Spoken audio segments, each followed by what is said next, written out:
Hello hi guys. ഇച്ചിരി വെട്ടം കൂടുതലാണ്, പക്ഷേ ഞങ്ങളുടെ അവസാനം ഞങ്ങളുടെ UK വെട്ടം വന്ന് തുടങ്ങി. ഹലോ കൂട്ടുകാരെ, അപ്പോൾ ഇന്ന് ഞങ്ങളൊരു മീൻ പിടിക്കാൻ പോവാണ്. അപ്പോൾ ഇന്ന് ഞങ്ങൾ പോകുന്നത് ഇവിടെ കോട്സ്വേൾഡ് എന്നൊരു സംഭവമുണ്ട്. ബിബറി, നമ്മൾ ഈ നാട്ടിലെ വളർത്തു മീനാണ്, അല്ലാതെ പുഴമീൻ എന്ന് പറയില്ലേ, അതാണ് സംഭവം. അല്ലാതെ കടലിലൊന്നും പോകല്ല. അപ്പോൾ ഞങ്ങൾ സംഭവം ഒരു തടാകത്തിനകത്ത് അല്ലെങ്കിൽ ഒരു ഫാമിനകത്ത് പോയിട്ട് മീൻ പിടിക്കാൻ വേണ്ടിയിട്ടുള്ള ഓട്ടമാണ് ഇന്ന് പൊയ്ക്കൊണ്ടിരിക്കുന്നത്. അപ്പോൾ ഇവിടുന്ന് ഒരു 1.5 മണിക്കൂർ ദൂരമുണ്ട്. എല്ലാവരും വഴിയിൽ ജോയിൻ ചെയ്യും. ഞങ്ങൾ മാത്രമല്ല, കുറേ പേരുണ്ട്. അപ്പോൾ ഓൾറെഡി ലേറ്റ് ആണ്. വേറെ സിമ്പിളായിട്ടൊരു 40 മിനിറ്റ് ലേറ്റ് ആണ്, അത്രേ ഉള്ളൂ.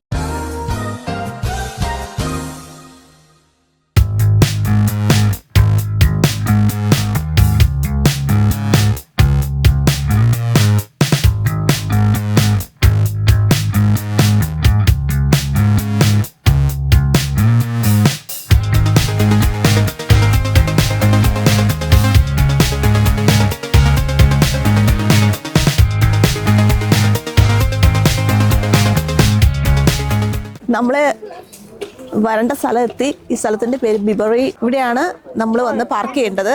പക്ഷെ രാവിലെയൊക്കെ വന്നാലാണ് ഇതിനകത്ത് പാർക്കിംഗ് കിട്ടത്തുള്ളൂ. അല്ലെങ്കിൽ നമ്മൾ ഒരുപാട് ലഗേജ്, ഇപ്പം ഞങ്ങൾക്ക് ഒരുപാട് ലഗേജ് ഉണ്ട്. അതിനകത്ത് കുറച്ച് കപ്പ ഉണ്ടാക്കിക്കൊണ്ട് വന്നിട്ടുണ്ട്, പിന്നെ ഇച്ചിരി മീൻകറി ഇരിപ്പുണ്ട്, പിന്നെ കുറച്ച് സാധനങ്ങളൊക്കെ, അതായത് നമുക്ക് അവിടെ ബാർബിക്യൂ ഉണ്ടാക്കാനുള്ളതൊക്കെ.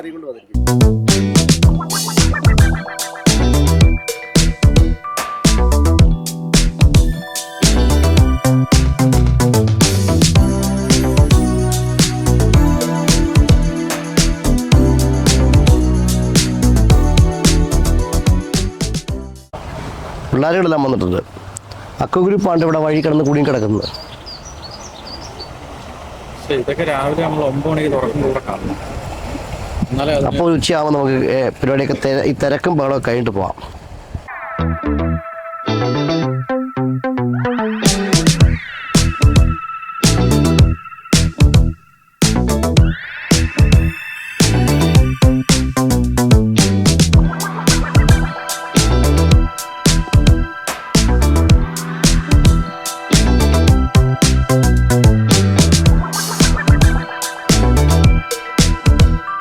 പിള്ളേർക്കൊരു കിടക്കൊരു ആക്ടിവിറ്റി ഉണ്ട്. അതാണ് കണ്ടോ, എന്ത് വലിയ കാര്യക്ഷമമായിട്ടാണ് നോക്കി ചൂണ്ടയിടുന്നത്. നോക്കി ചൂണ്ടയിടുന്നോ, പിടിക്കുന്നോ.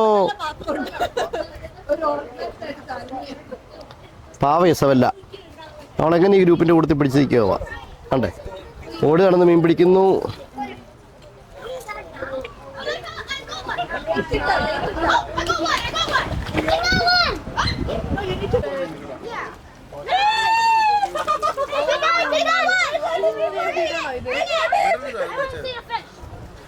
നിനക്ക് കൃഷി കഷ്ടമുണ്ട്, പാവം കൊച്ച് കഷ്ടപ്പെട്ട് പിടിച്ച് എനിക്ക് കിട്ടിയെന്ന് പറഞ്ഞേ. അവസാനം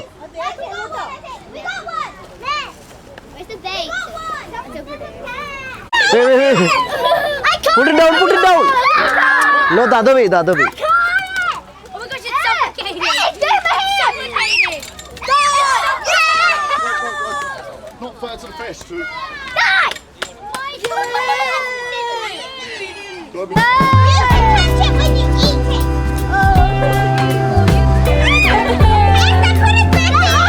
What happened to it? വളരെ നല്ലൊരു ദിവസമായിരുന്നു. നന്നായിട്ട് എൻജോയ് ചെയ്തു. നന്നായിട്ട് എൻജോയ് ചെയ്തു.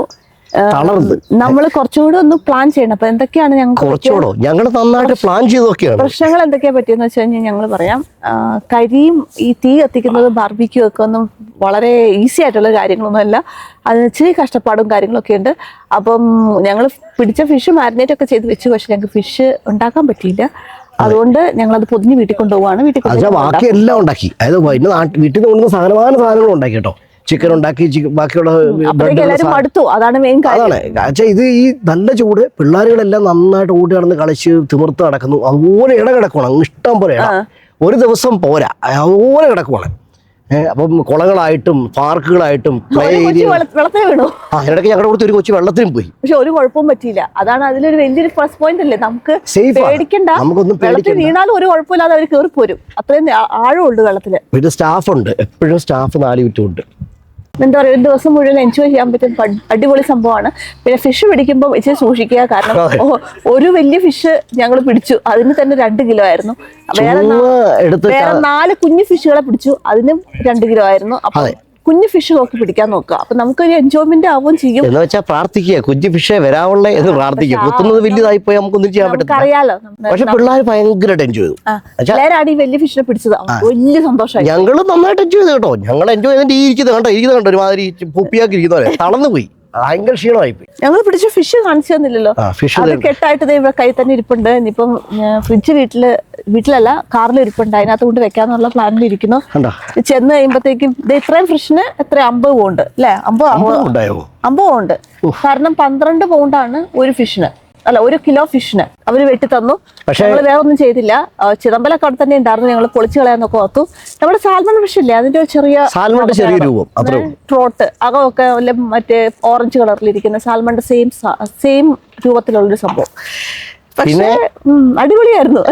ഇങ്ങനൊരു ട്രിപ്പ് പോകുന്നതിന്റെ ഗുണം എന്ന് പറഞ്ഞു കഴിഞ്ഞാൽ, ഇപ്പൊ നമ്മൾ ഒരാൾ പോകാൻ 1-2 പേര് പോകാൻ തീരുമാനിച്ചു, എല്ലാവരും ബാക്കി ഓടിക്കൂടിക്കോളും.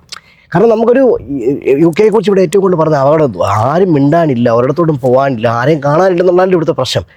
നിങ്ങൾ ഇതുപോലെ യാത്രകൾ ചെയ്തു തുടങ്ങി എങ്ങോട്ടേലും ഒന്ന് പോകും. ഇങ്ങനെ വലിയ ഇവാലുവേഷനും വലിയ ഗൂഗിൾ റിവ്യൂ ഒക്കെ നോക്കി നിൽക്കാതെ ഏതെങ്കിലും ഒരു സ്ഥലത്തോടെ ഒരാൾ പോകുന്ന കൊടുത്ത് നിങ്ങളൊന്ന് പോകും. അങ്ങനെ 2 പേര് കൂടി കഴിയുമ്പോൾ പിന്നെ ആൾക്കാർ കൂടി വരും. ഇങ്ങനെയുള്ള നമുക്കൊരു സോഷ്യൽ ലൈഫ് കിട്ടത്തുള്ളൂ. ഇവിടെ വന്നു കഴിയുമ്പോൾ മിങ്കിളായി ചിലപ്പോൾ പുതിയ കൂട്ടുകാർ വീണ്ടും കാണുമായിരിക്കും, പരസ്പരം ആദ്യമായിട്ട് കാണുന്ന കൂട്ടുകാരായിരിക്കും. അങ്ങനെ പരിചയപ്പെട്ടു. ഞങ്ങളുടെ കൂടെ ഇന്നത് ആരൊക്കെ ലാംഗ്വേജുകാരുണ്ടായിരുന്നു ഞങ്ങളുടെ കൂട്ടത്തിൽ. എത്ര പേര് കയറി ഇറങ്ങി വർത്താനം പറഞ്ഞിറങ്ങിപ്പോയി, എന്തുമാത്രം പേര് പരിചയപ്പെട്ടു. പക്ഷേ ഇതിങ്ങനെ നമ്മൾ ഒരിടത്താണെങ്കിൽ നമ്മുടെ വീട്ടിനകത്ത് തന്നെ ടി വിയുടെ മുമ്പിൽ ഇരുന്ന് കഴിഞ്ഞാൽ എന്നും അവിടെ ഇരിക്കും. നമ്മളെ ഇവിടുന്ന് പുറത്തിറക്കാൻ വേണ്ടിയും പരിശോധിപ്പിക്കാൻ വേണ്ടിയും പ്രചോദിപ്പിക്കാൻ വേണ്ടി ആരും വരത്തൊന്നുമില്ല. അത്രേ ഉള്ളൂ. അതേ ഉള്ള യാത്ര പറയാനുള്ളത്. ഇത് തീർച്ചയായിട്ടും ഞങ്ങൾ റെക്കമെൻഡ് ചെയ്യുന്നു. ഒരു ഫാമിലി ആയിട്ട് തീർച്ചയായിട്ടും ഇറങ്ങാൻ വേണ്ടി അല്ലേ, ഫാമിലി ആയിട്ട് ഇറങ്ങാൻ പറ്റിയ സ്ഥലം. ഒറ്റയ്ക്ക് വരുന്നതിനെക്കാട്ടും ഒറ്റയ്ക്ക് വന്നാൽ പൊളിക്കാം കേട്ടോ. വെള്ളമൊക്കെ അടിച്ച് നിവർന്ന് കിടന്ന് പനിച്ച് പോവാം, അതോടത്തെ സ്ഥലമാണ്. ഇതാണ് ബിബറി കോട്ട് സെർച്ച് ചെയ്താൽ മതി. ബിബറി ദ കോട്ട്സ്വേൾഡ്സ് ബിബറി ട്രോട്ട് ഫാം എന്ന് സെർച്ച് ചെയ്താൽ മതി. അഡ്രസ്സ് ഞങ്ങളുടെ ഇവിടെ പോസ്റ്റ് കോഡ് ഇവിടെ ഇട്ടേക്കാം, സ്ക്രീനിൽ ഇട്ടേക്കാം. അപ്പോൾ ഓക്കെ, അടുത്ത യാത്രയെ വീണ്ടും കാണാം. Bye. Okay, bye. Thank U.